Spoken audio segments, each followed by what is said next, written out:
Chers amis téléspectateurs de Eden Télévision, vous voyez que nous sommes bien dans notre décor habituel du After Work de MC. Et ce numéro sera un numéro spécial. Spécial parce que c'est le dernier de la saison. C'est également le dernier de l'année 2024.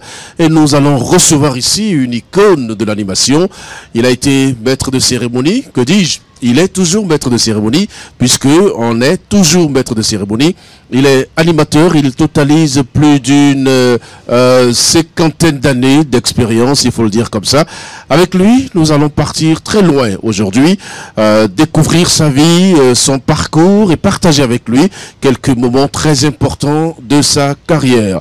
Je vais le recevoir dans quelques petites secondes seulement et je vais l'installer là, dans ce fauteuil, et à partir de là, nous allons discuter pendant 52 minutes, et si l'ambiance est bonne, on ira même au-delà, et ceci pour votre plaisir, chers amis téléspectateurs. Notre invité, je ne vais pas donner son nom, lorsqu'il va venir et qu'on va l'installer, vous aurez la possibilité de savoir exactement qui c'est. Alors, c'est dans quelques secondes seulement, nous allons le recevoir.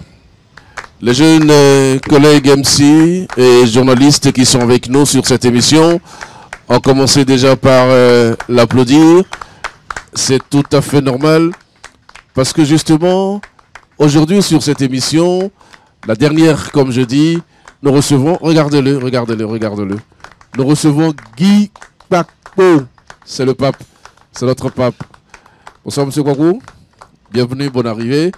Alors je vais vous installer justement ici, pendant que les jeunes continuent de vous applaudir, c'est très très important.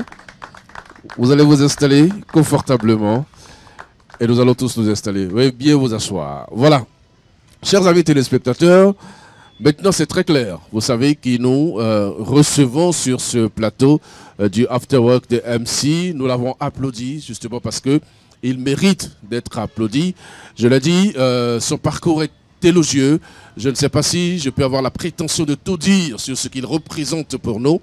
Mais je dirais simplement que ce monsieur, cette icône que nous recevons, a été pendant des années chef des programmes de la radiodiffusion nationale.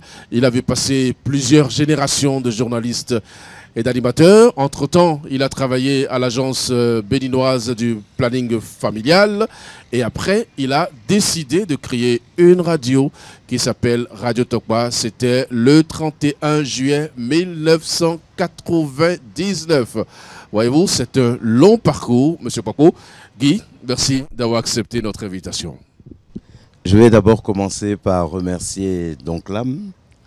Donclam qui est pour moi, je vous assure, je le dis en toute franchise, une icône du journalisme, une icône des médias. Et des fois, je me sens tout petit devant lui. Oh. Je vous assure, je me sens tout petit devant lui parce que il sait tellement faire les choses. C'est vrai qu'il a appris beaucoup avec nous quand on était ensemble, mais moi aussi j'ai beaucoup appris chez lui. Et c'est pour ça que je tiens quand même à le remercier de m'avoir invité sur cette dernière édition de l'année. Et j'ai accepté avec beaucoup de plaisir. C'est vrai que j'ai un programme très chargé, mais quand il s'agit de Donclam, je ne saurais dire non. Et je tiens à le remercier très, très, très chaleureusement pour cette invitation. Merci DG. Moi, je vous appelle DG parce que je me rappelle que vous m'avez accueilli à Radio Tokpa en 1999. J'ai fait 15 ans à vos côtés. Grâce à vous, je suis allé sur l'autre radio parce que, pour la petite histoire, j'étais dans mon bureau, directeur commercial de Radio Tokpa. Oui. Quand vous êtes arrivé un soir, j'étais là, je travaillais, et qu'on m'avait dit toi, il faut que tu partes. J'ai dit ben, comment je peux partir? Et vous m'avez dit, monsieur Sébastien Javon vient de créer une nouvelle radio qu'on appelle Soleil FM. J'ai participé à la création de cette radio. Oui. Je ne peux pas envoyer quelqu'un d'autre. Donc, tu me fais une mise en disponibilité et tu t'en vas. Après 15 ans de service. Je suis parti comme ça. Et voilà.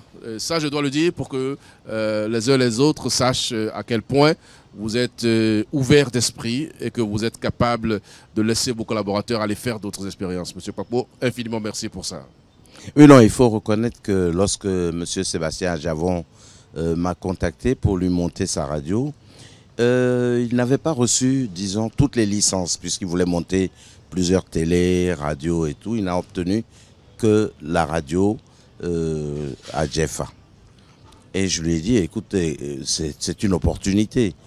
Il faut la saisir et créer cette radio, monter la radio. Il m'a dit, mais non, moi, je ne suis pas intéressé par la radio, je voulais monter une télé. Je lui ai dit, c'est pas grave, commençons par la radio. Je vous assure, moi, je suis d'abord un homme de radio. Je ne suis pas un homme de télé, je suis un homme de radio. Et lorsque des opportunités comme ça s'offrent à moi de créer ou de monter une radio, je la saisis avec beaucoup de plaisir parce que je suis un passionné de radio. Et tout de suite, je lui ai dit, on monte la radio et je vais prendre les gens, les meilleurs que j'ai à Radio Tokpa pour pouvoir poursuivre la création, pour pouvoir monter Soleil FM. Et je n'ai pensé qu'à une seule personne. Et je voudrais faire savoir à Don Club que je ne me débarrassais pas de lui. Je voulais justement qu'il montre ses compétences parce que je le savais très compétent. La preuve, dès qu'il a pris la radio en main, on a travaillé ensemble et tout, mais dès qu'il a pris la radio en main, je vous assure, il a surpassé Radio Tokpa en moins de, je sais pas moi, en quelques temps, rapidement alors, il a dépassé, il a surpassé, disons, les compétences et les performances de Radio Tokpa. Et là, j'étais très heureux de savoir que j'avais permis à quelqu'un de montrer ce dont il était capable. Et je vous assure que Don Club Ambalo est très compétent. Et je tiens à le dire ici et je tiens à le faire savoir à tout le monde. Merci Guy Kpakpo, on est là pour parler de vous, pas de moi.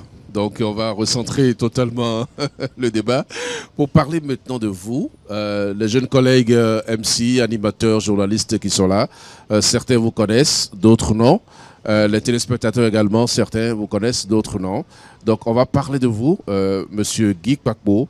Vous avez commencé exactement à quel moment la radio? Eh bien moi j'ai commencé la radio très jeune. C'est des opportunités qui m'ont été offertes lorsque je suis venu au Bénin. Je ne suis pas né ici, je suis né à Dakar, d'une mère capverdienne sénégalaise. Et mon père a fait, disons, ses premières expériences professionnelles au Sénégal dans la marine française. Et on est d'une famille, d'une fratrie de 8 enfants. Et lorsque mes parents, mon père a décidé à sa retraite de venir s'installer ici, j'avais 15 ans. Donc on est venu au Bénin, et tout, avec toute la famille, ma mère et tout, et mon père a embarqué tout le monde. Allez, on va dans mon pays. C'est vrai que j'avais déjà découvert le Bénin, j'étais venu en vacances au Bénin avec mes autres frères et sœurs et tout. Et je me suis attaché au pays. Je me suis attaché au pays pour plusieurs choses, pour plusieurs raisons. La première raison, c'était des raisons culinaires. Je vous assure, j'aimais la nourriture de ce pays. Et j'aimais bien, disons, toutes ces petites gâteries qu'on nous faisait à l'époque. Les atta, tevi, coliko, les tale-tale, tout ça. C'est quelque chose que je découvrais. Et je me suis attaché. Mais mes autres frères et sœurs, bon, mon grand frère, que donc là m'a bien connu, Alain, et malheureusement qui nous a quittés. Et mes autres frères n'étaient pas trop attachés au pays. Et moi, j'avais 14 ans, 15 ans. Je me suis fait des amis dans un milieu de jeunes ici. Bon, il faut dire que moi-même, je suis né d'une famille, je ne vous le cache pas, je suis né d'une famille modeste. Ma mère était ménagère. Ma mère, lorsqu'elle a épousé mon père, elle a décidé donc de s'occuper de ses enfants. Et mon père, lui, comme il voyageait beaucoup et tout, mais ma maman s'est occupée de nous. Et mon père, tout doucement, a pris, disons, la décision, ou bien, disons, de s'occuper de ses enfants. Et quand on est venu au Bénin, moi, je ne voulais plus partir. Mes frères et sœurs n'étaient pas amoureux du Bénin. La preuve, sur les 8 frères et sœurs que j'ai, je suis pratiquement le seul béninois. Tous les autres ont opté pour la nationalité française. Ouais. Ils sont tous partis. Sénégalaises, Cap-Verdiennes, Ivoiriens. Bon. Mais moi, je suis béninois et je suis resté béninois. Et je suis resté ici. Et quand bien même que mes parents sont repartis au Sénégal après, moi j'ai décidé de rester. Je suis resté avec des oncles, des tantes et tout. Et je suis même resté dans une famille que vous connaissez bien. C'est la famille Akindès. Je ne sais pas si vous connaissez Sylvain Akindès, et tout ça, Adekpédjou. Ouais. Et son frère, Honoré, paix à son âme, qui nous a quittés, était mon meilleur ami. Et je suis resté ici au Bénin. Et c'est comme ça que j'ai fini par adopter le Bénin et à garder uniquement que la nationalité béninoise. Et pendant cette période, j'étais dans un milieu d'enfants de bourgeois. Je ne vous le cache pas. J'avais le fils du ministre Kinde, je pense c'est un parent à Kinde Gazar, et qui était mon ami, mon meilleur ami à l'époque. J'ai Honoré Akindès qui était mon meilleur ami également.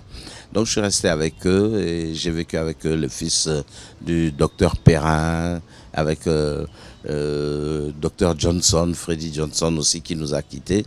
Et on a formé un groupe d'amis et on a commencé à vouloir faire de la radio.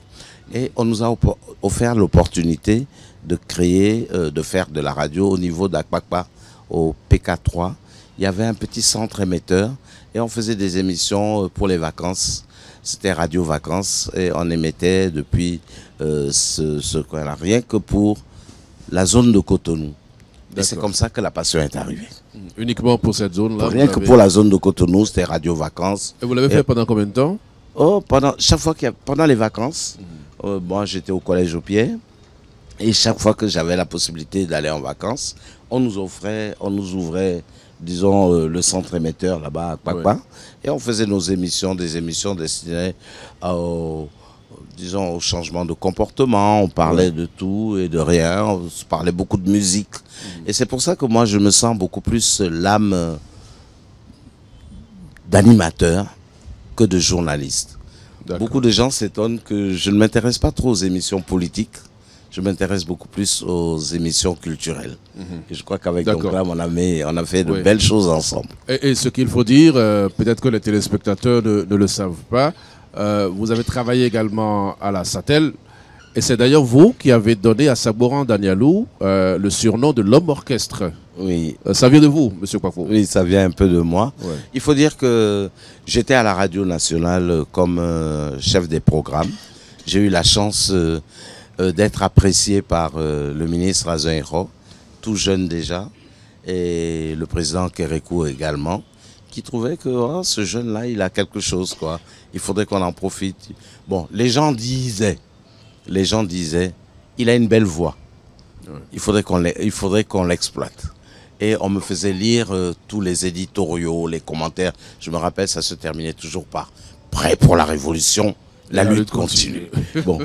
Et je lisais tous ces commentaires avec beaucoup de plaisir. Hein. Je vous assure que je comprenais rien de tout ce qu'il disait. Et de tout ce que moi-même je disais. On m'écrivait les textes, les Ocho Pierre et tout ça. Il y avait tous ces ministres et tout ça qui trouvaient, qui m'appréciaient. Bon, on appréciait le tout petit étudiant que j'étais, parce que j'étais à l'Université nationale du Bénin, comme étudiant en lettres. Et j'étais appelé à devenir professeur de lettres. Mais la radio a été beaucoup plus forte et elle m'a avalé et prise en charge. Oui, d'accord. Mais racontez-nous le surnom de l'homme orchestre. L'homme orchestre, il faut dire que j'ai commencé d'abord, quand j'étais chef programme, j'étais avec une bande d'amis de journalistes, William Arthur, Wilson Dave de Regretter Mémoire qui a travaillé, Dave Wilson qui était à RFI. Et on s'était attaché vraiment à la culture musicale de notre pays. Et on a d'abord commencé par Toronstan. On a découvert en lui vraiment des qualités magnifiques au CEG Bégamin. Et c'est là d'ailleurs que j'ai découvert également Angélique Kidjo, qu'on a beaucoup coaché à l'époque, et toute une bande, Kofi Lucas. Ils étaient nombreux et il y avait le groupe Les Sphinx de Bégamin, qu'on a accompagné. Mais la première personne que nous avons accompagnée, c'était d'abord Toronstan. Et on lui a fait enregistrer son fameux Yalo. Et par la suite, je suis rentré dans le monde musical. J'avais comme ami Jonas Pedro, qui était l'ami de mon grand frère. et qui était tout le temps à la maison parce que lorsqu'il venait au Sénégal, il habitait chez mes parents. Donc c'était un ami de mon grand frère, on était très très très proches. Donc vraiment la musique, mais je vous fais une confidence, je ne sais jouer aucun instrument de musique. Aucun instrument de musique. Mais comment vous aimez la musique sans... Comment? Vous aimez la musique sans... J'aime la musique, j'aimais la musique, c'est tout simplement. J'aimais écouter les trucs, j'avais des amis qui venaient. Les notes musicales? Rien du tout alors, mais alors absolument rien. Comment c'est possible? Je sais pas, c'est extraordinaire, mais j'ai l'oreille musicale. Et je vais vous raconter une anecdote tout à l'heure avec le fameux Sagouan Danialou. Oui. Parce que un moment, j'en ai eu marre de... Je ne sais pas si je dois le dire ici, mais je le dis quand même. J'en ai eu marre de la Révolution. Parce que je trouvais que... Ce qui est sûr, c'est déjà de l'histoire passée, donc vous pouvez le dire, quoi, sans problème. J'en ai eu marre parce que je me suis dit, tout ce qu'on nous racontait, nous, on était des fanatiques. Au début, jeunes étudiants fanatiques. Et moi, j'étais plus satisfait. Et j'ai claqué la porte. Et comme on me faisait des appels du pied du côté de la SATEL, c'est la Société africaine des technologies électroniques, je crois, de M. Donzo, qui avait construit un grand studio qui enregistrait les musiciens de la sous-région. Donc il m'a dit, écoute, j'ai besoin d'un directeur artistique. Tu as l'oreille musicale, tu peux venir travailler avec moi. Et c'est ainsi que j'ai donné ma démission de la radio, chef programme que j'étais, avec tous les avantages que j'avais. Mais j'ai préféré partir parce que je trouvais que je n'avais plus ma place dans ce milieu-là. Et je suis allé travailler donc à la SATEL. Et c'est là où j'ai eu à rencontrer de grandes figures de la chanson, et Cambi Briand, toutes les grandes vedettes de la sous-région. Mais vraiment, comment elle s'appelle encore, cette chanteuse ivoirienne, Aïcha Koné, tous les grands artistes ivoiriens, maliens, guinéens. Je vous assure, j'ai rencontré les plus belles figures de la musique africaine. Et même Franco de l'Ok Jazz qui est venu faire un crochet chez nous. Et puis même certains groupes cubains qui venaient de temps en temps. Ils avaient envie de changer d'air et de venir. On a enregistré tous ces gens-là. Ouais. Mais pour en revenir à Sagouan Danialou, j'étais également... J'ai fait tellement de choses. J'étais également présentateur de spectacles. On parlera de cet aspect de votre vie présentateur tout à l'heure. De spectacles. Ouais. J'ai été aussi disque jockey dans plusieurs boîtes de nuit de Cotonou, tout en étant chef programme. Ouais. Et puis j'animais plein de soirées privées et tout pour le plaisir d'avoir un micro en main. Je vous assure que lorsque j'ai un micro en main, on n'arrive plus à m'arrêter et c'est là mon grand mal. Et Sagouan Danialou, je l'ai vu monter sur scène. Il quitte la tumba, il va sur la batterie, il prend le micro, il prend le gong, il prend le caca. Mais il faisait des choses extraordinaires. Et moi, au cours d'un spectacle, il y avait Vivi l'International qui était là, paix à son âme, parce que c'était une grande amie également. Ouais. Eh bien... en parlant de Sagouan Danialou, j'ai dit non, Sagouan Danialou, c'est vraiment un homme orchestre. Il fait tout. Et c'est vrai, Sagouan Danialou, il fait tout. Il fait les chœurs, il fait les maracas. Et lorsque un musicien se trompe, malgré tout le vacarme, malgré tout le bruit, parce que à l'époque, c'est pas comme aujourd'hui où on fait, disons, on met tous les musiciens qui préparent d'abord la scène et tout, avec les instruments et tout. Mais à l'époque, on jouait tous ensemble. Mais là, Sagouan, il avait l'oreille. Quand il entend une fausse note, tout de suite, il se retourne. S'il se retourne comme ça, c'est qu'il y a eu quelque chose qui n'allait pas. Et c'est comme ça que moi aussi, j'ai beaucoup appris chez Sagouan Danialou, qui était effectivement un homme orchestre. Et depuis, le surnom lui est resté. C'était en quelle année déjà? Il y a tellement d'eau qui a coulé sous les ponts. Vraiment, je ne peux pas vous dire. Ça doit être dans les années 75. Qui parmi vous était déjà né? D'accord. Voilà. Ok. Ben, c'est très bien de connaître ce parcours. Mais vous avez dit tout à l'heure, et ça je reviens sur ça, Monsieur Guy Kpakpo, que vous étiez présentateur de scène également, donc maître de cérémonie. Oui.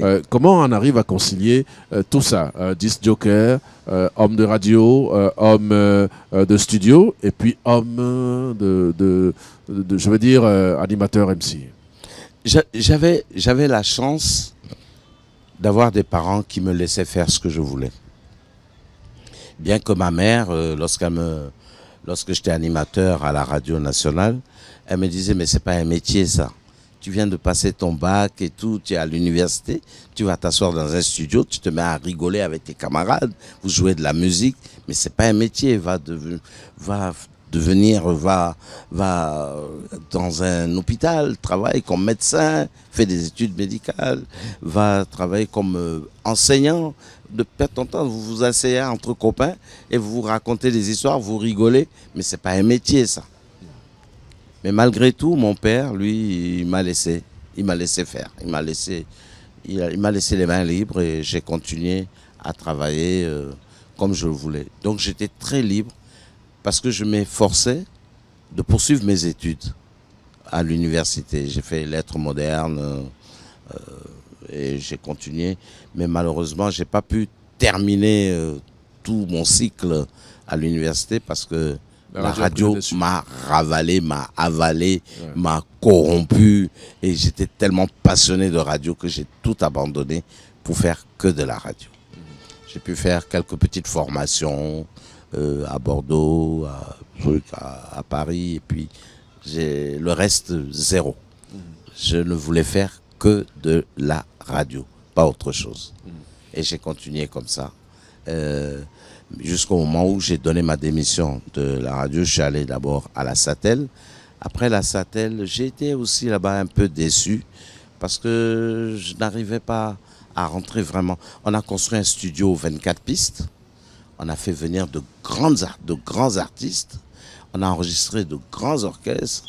On a fait vraiment de belles choses. Mais à un moment, mon patron, père à son âme également, qui était le directeur de la Satel, disons, a commencé à... Avoir la grosse tête, vous voulez dire? Voilà, un peu.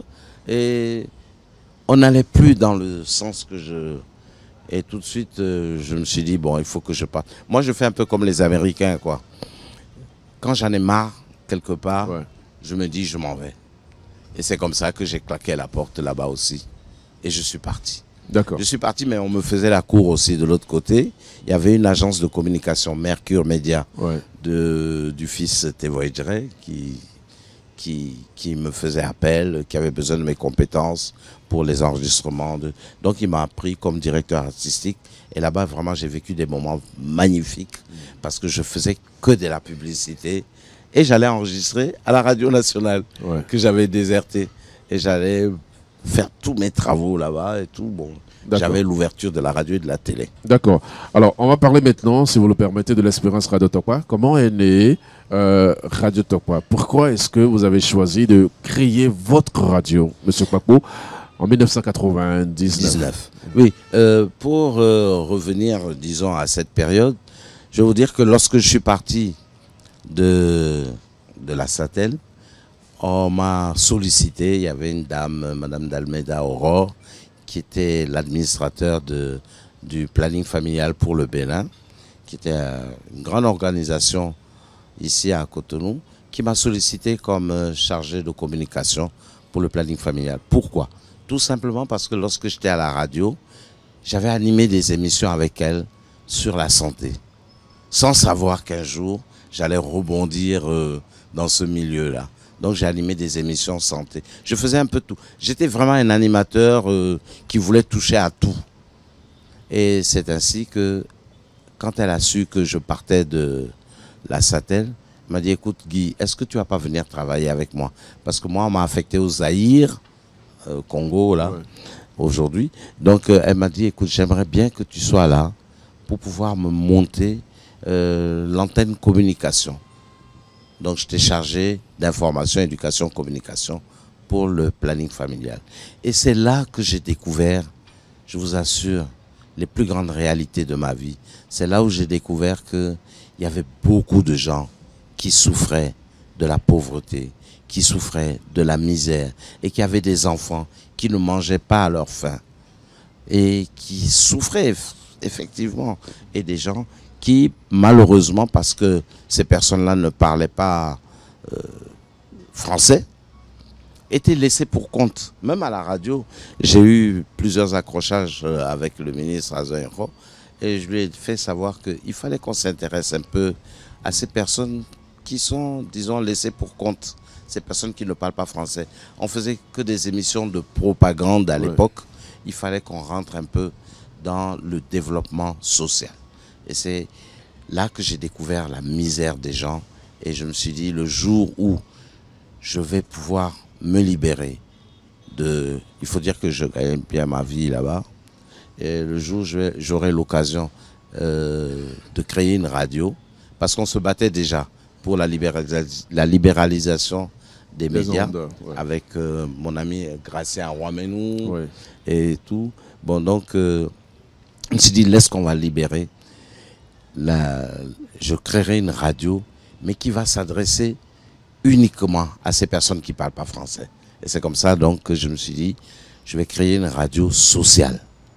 Bien que mes actions, mes activités sont commerciales, mais je vais beaucoup plus m'intéresser à l'éducation sociale. Et c'est comme ça que j'ai pu m'entourer, voilà, des gens comme donc là, qui ont pris avec moi, qui sont entrés dans le même navire que moi et qui ont décidé de se lancer justement à la conquête de ces populations qui étaient laissées pour compte. Et c'est comme ça qu'avec donc là, mais toute l'équipe, Serge Ayaka et compagnie, on s'est lancé dans ça. Et franchement, c'est pour ça que le programme de la radio était à 90% en langue nationale. Oui, le programme était à 90% en langue nationale. Moi qui ne parlais aucune langue, j'ai préféré axer les programmes en langue nationale. Il y avait le français, il y avait le fon, le yoruba, le dindi, le bariba, le goun, le mina, l'aizo, Adja. Vous voyez, le chef des programmes, il se rappelle encore, il a encore meilleur souvenir que moi. D'accord. Alors, je vous ai dit, M. Kpakpo, nous sommes vraiment à bâton rompu avec les jeunes MC et animateurs qui ont accepté de venir partager ces moments avec nous. Mais avant de leur donner la parole pour vous poser quelques questions, je voudrais quand même vous demander de jeter un regard sur la façon dont les jeunes se comportent aujourd'hui dans le milieu de l'animation, dans le milieu de la radio. Est-ce que vous avez le sentiment, après tout le parcours qui a été le vôtre, d'avoir assuré une quelconque relève, vraiment? Oui, non, ça va être difficile, parce que moi, j'ai eu personne pour me dire « tu fais bien, tu fais mal ». Bon, tout le monde, vous savez, lorsque vous prenez le micro, vous êtes sur scène et tout le monde applaudit. Mais on ne se rend pas compte de certaines déficiences, certains actes négatifs. On ne se pense pas à ça. C'est difficile. Et la critique est aisée quand on est de l'autre côté du micro. Donc, moi, je ne sais pas. Aujourd'hui, j'écoute, je regarde les jeunes, je vois. C'est vrai que avec l'expérience que j'ai aujourd'hui, je me rends compte qu'il y a beaucoup d'erreurs. Mais ces erreurs-là sont pardonnables. Parce que on est en apprentissage. Donnez des exemples d'erreurs que vous avez remarquées. Les erreurs, c'est surtout dans l'utilisation de la langue française. Je pense que des fois, on est tellement excité qu'on ne se rend pas compte qu'il faut accorder les verbes. Quand deux verbes se suivent, le second se met à l'infinitif, dit-on. Et moi, je constate qu'il y a beaucoup d'erreurs sur ce plan-là. Et des fois, on ne se documente pas assez avant de monter sur scène. Et je pense que c'est très important. Et puis l'improvisation. L'improvisation, c'est l'échec même de la communication. En faisant de la communication, en animant une émission, on doit éviter l'improvisation. Il faut tout préparer avant de venir. Moi, quand donc là m'a invité ici, je me suis dit, mais qu'est-ce que je vais bien pouvoir lui raconter? Donc j'ai commencé à me dire, bon, je sais que donc là me posera telle ou telle question, comment je pourrais... Donc je me suis préparé en conséquence. Mais j'invite les jeunes, préparez-vous, documentez-vous énormément avant d'aller sur le podium ou bien avant de faire un reportage. Je me rappelle une histoire, lorsqu'on est allé à Goro, pour, avec le président Mathieu Kérékou, à l'époque, il y avait pour les glorieuses, les trois glorieuses et tout. Mais je vous assure, je n'étais jamais allé à Bomé. Et on m'a dit, on va sur la place Goro. Et j'étais reporter ce jour-là. Qu'est-ce que j'ai fait? Je suis allé voir des gens qui m'ont parlé de la place Goro, qui m'ont parlé du roi Béhanzin. Comme je vous l'ai dit tantôt, je ne suis pas né ici, donc l'histoire du Dahomey, à l'époque, je ne l'avais pas étudiée. Donc, mais je me suis documenté avant d'aller faire mon reportage et m'intéresser vraiment. Et j'ai pu faire quelque chose de bon. Donc, n'improvisez pas, préparez-vous, fouillez, bêchez, ne laissez jamais... Une place sous la main ne passe et repasse. Passe et repasse.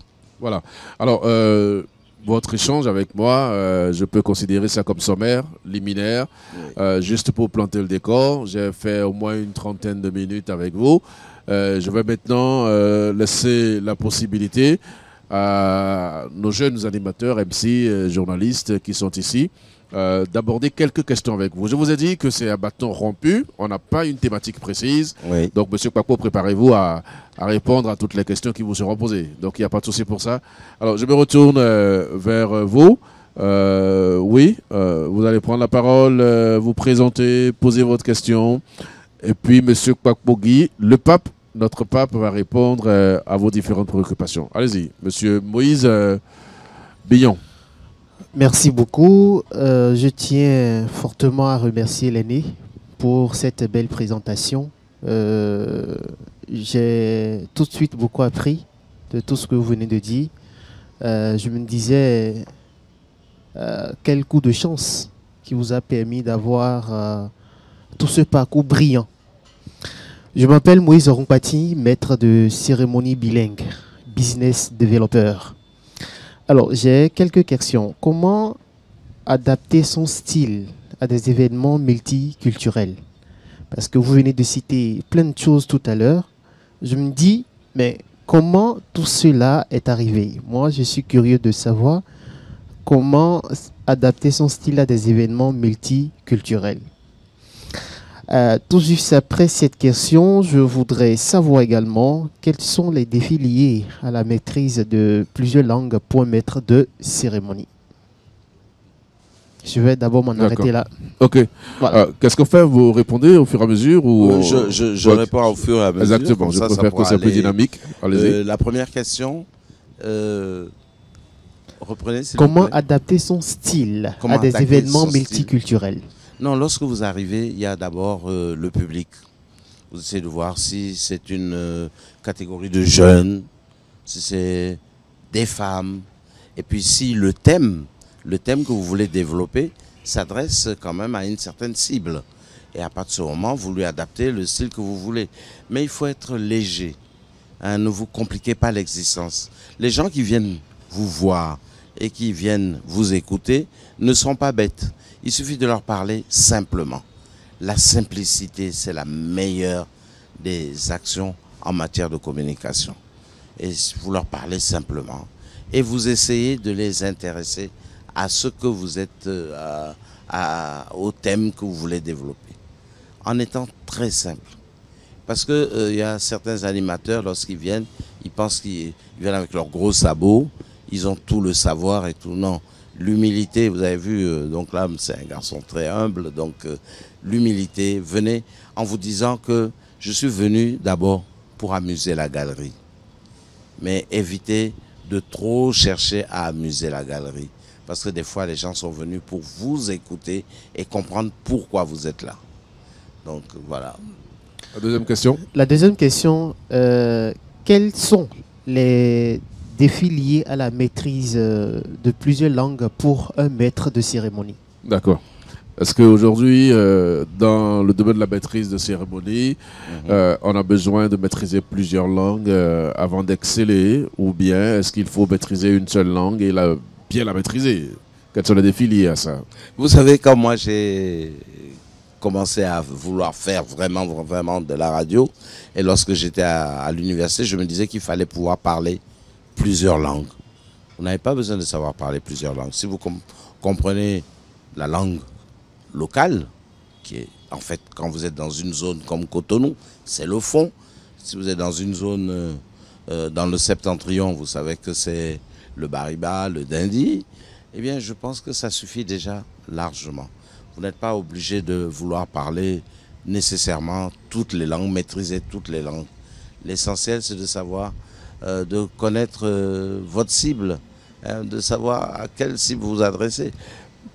Et puis, moi, je dis souvent à certains invités qui viennent à Radio Tokwa, ils me disent, bon, je veux faire une émission en fond, mais je ne maîtrise pas le fond. Je dis, vous n'avez pas besoin de maîtriser le fond.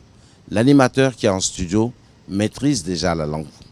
Vous parlez le fond, vous mettez du français, vous mettez tout ce que vous voulez, eh bien, il revient à l'animateur, justement, d'interpréter ce que vous dites dans la langue. Donc, la maîtrise d'une langue pour un programme, pour une émission, c'est pas nécessaire, mais avant de rentrer, disons, dans les propos dans une langue, il faut quand même comprendre la langue. Sinon, parlez la langue que vous maîtrisez. C'est la meilleure des choses, quoi. Et puis justement, Moïse Bignon parlait de la maîtrise de cérémonie parce que lui, il est un animateur bilingue. Donc, il parle aussi bien français et anglais. Et donc, pour les défis d'aujourd'hui, on demande souvent aux maîtres de cérémonie d'être pluridimensionnels. C'est-à-dire qu'ils doivent avoir la possibilité de parler l'anglais, de parler le français. Mais là encore, ce sont des options, des choix selon le public et selon la cible. Ouais. D'accord, vous avez compris? Oui, bien sûr, c'est clair pour moi. Ma dernière question rapidement pour finir. Je pensais que vous aviez fini. Ah non. Mais bon, c'est pas bien grave, avançons. Oui, alors, vous avez parlé tout à l'heure d'amuser la galerie, pardon, pour commencer. Vous l'avez tout à l'heure souligné. Alors, comment utiliser l'humour sans risquer de heurter? Comment utiliser l'humour sans heurter? C'est-à-dire qu'il y a des animateurs, aussi bien radio, comme MC, qui utilisent l'humour, mais qui ne savent pas l'utiliser, et puis ils heurtent le public. Alors, comment utiliser l'humour sans heurter? C'est ça? C'est bien ça. Oui. C'est vrai qu'il faut savoir rester d'abord dans le contexte. Il faut rester dans votre contexte. Moi, je me rappelle un animateur qui a voulu effectivement amuser la galerie et qui, dans son intervention, a dit oui, écoutez, je vais vous raconter une histoire qui était de mauvais goût.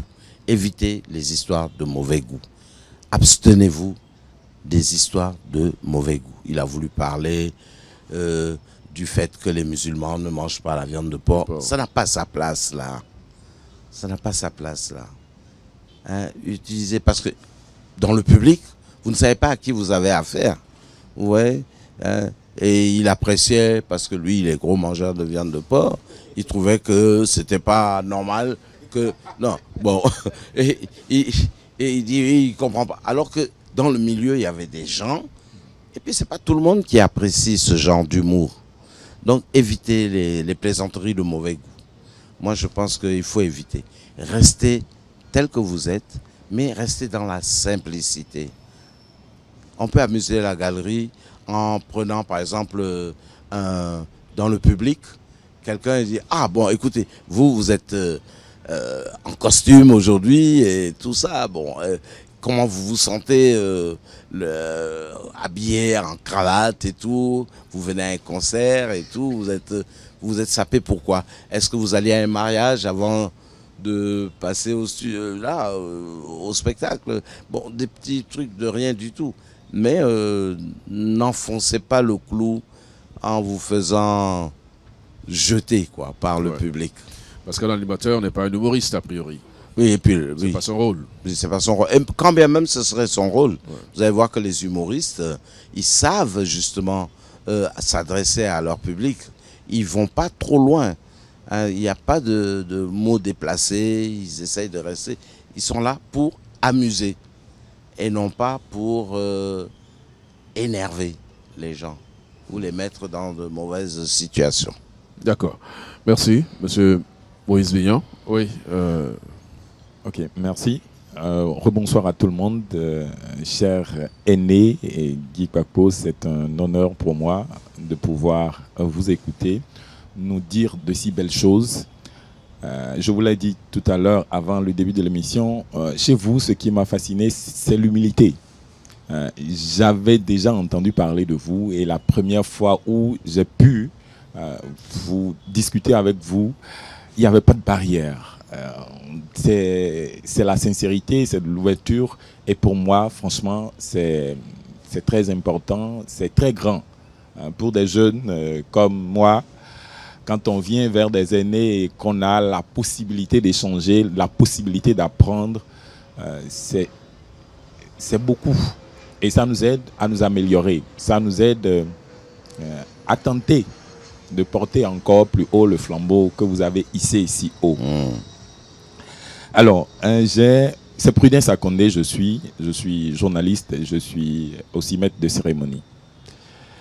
J'ai quelques questions.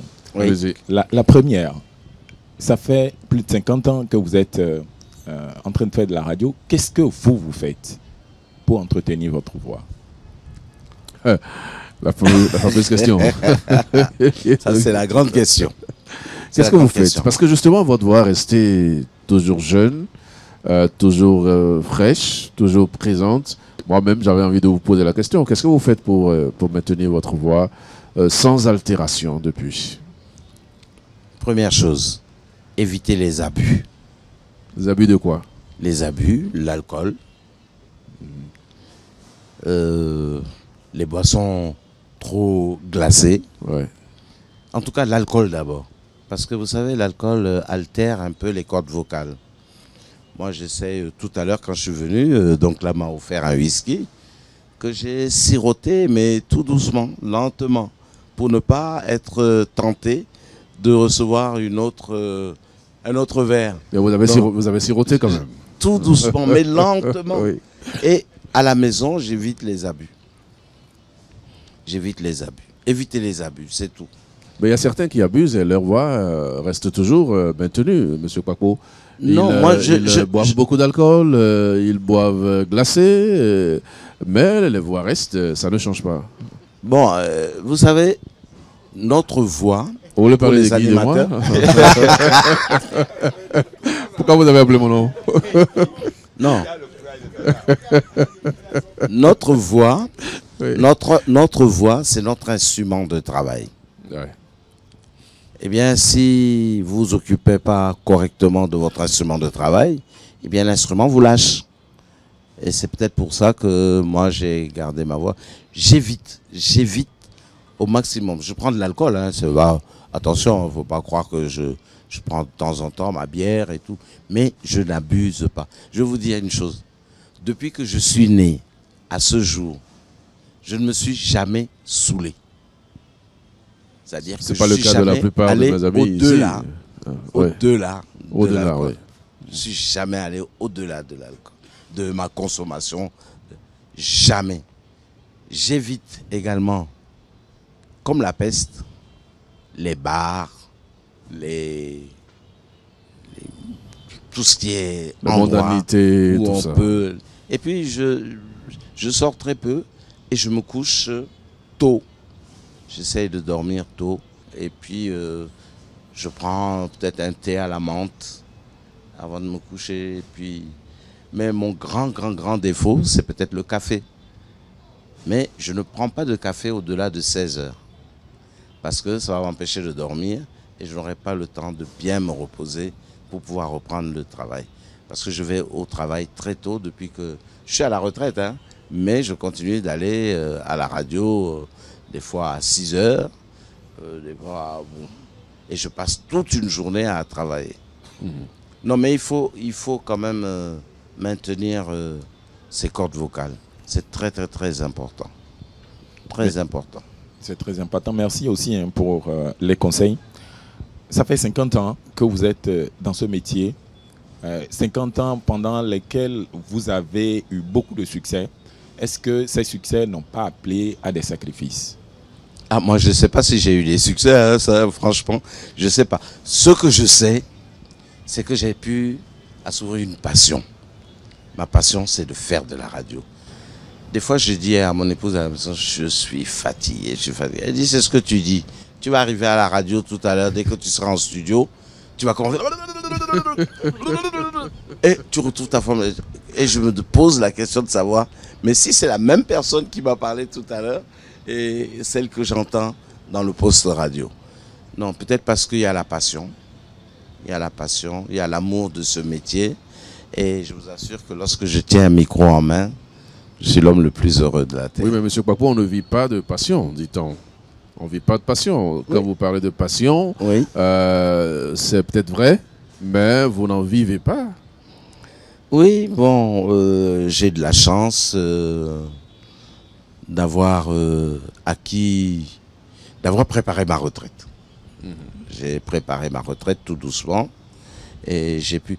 Attendez, attention. J'ai pas de gros moyens.